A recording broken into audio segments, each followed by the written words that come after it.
Alors, dans la santé, l'intelligence artificielle a déjà fait des apports importants en matière, je dirais, de médicale et en matière administrative.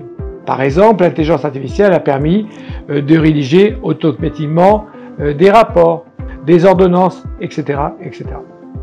Pour les applications futures de l'intelligence artificielle en santé, on peut imaginer plein de choses. On sait très bien que chacun d'entre nous, on est différent. On va réagir différemment à des médications. Et donc, pouvoir faire de la santé personnalisée, c'est le champ naturel de l'intelligence artificielle. Alors, dans le domaine de la santé et de l'intelligence artificielle, le groupe AVEC est un pionnier. Pourquoi? Parce que je crois que c'est le seul groupe de santé en France à élaborer en concert avec des labos de recherche extérieurs et des labos de recherche internes un vrai programme d'intelligence artificielle en santé.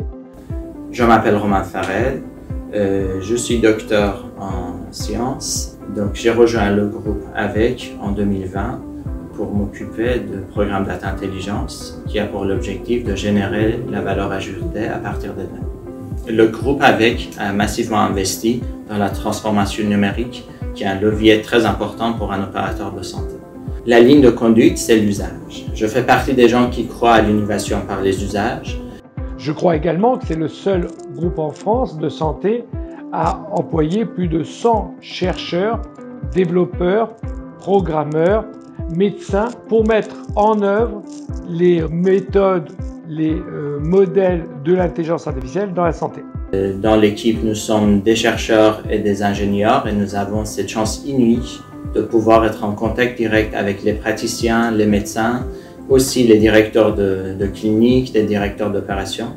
Ça nous permet d'avoir une compréhension améliorée de la situation, d'analyser le problème et par cela étudier les pistes d'une éventuelle solution.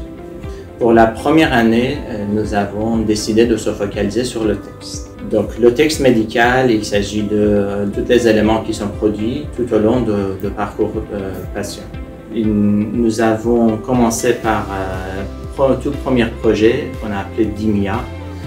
Le deuxième projet dans ce contexte, qu'on a renommé Synthesia, c'est un projet qui va encore plus loin, qui a pour l'objectif d'identifier, extraire tous les éléments qui peuvent se trouver dans le dossier patient.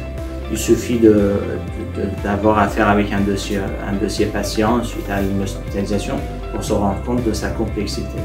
On y trouve peut-être des centaines de pages de nature très diverses et variées, écrites par différentes personnes.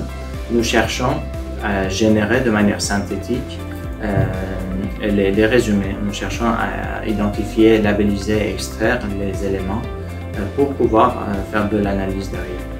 Nous avons bien d'autres travaux en cours. Donc, sur l'axe de traitement de texte, l'analyse de différents types de textes, notamment les analyses de laboratoire. Sur l'axe d'intelligence artificielle et machine learning, nous avons le projet d'aide à la planification et optimisation sous contrainte. Donc, nous avons des travaux autour de chatbots, donc des moteurs conversationnels pour aider les collaborateurs et plus tard nos patients. Et nous avons plein d'autres idées qui nous ont été remontées par les médecins et par les opérationnels pour améliorer le système de santé et le parcours patient.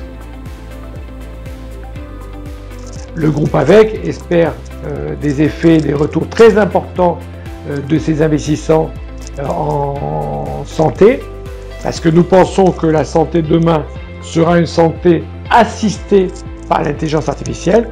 Il n'est pas question que le groupe de santé que nous sommes et l'ambition que nous avons nous fasse passer à côté de ce tournant majeur de la santé en France et dans le monde.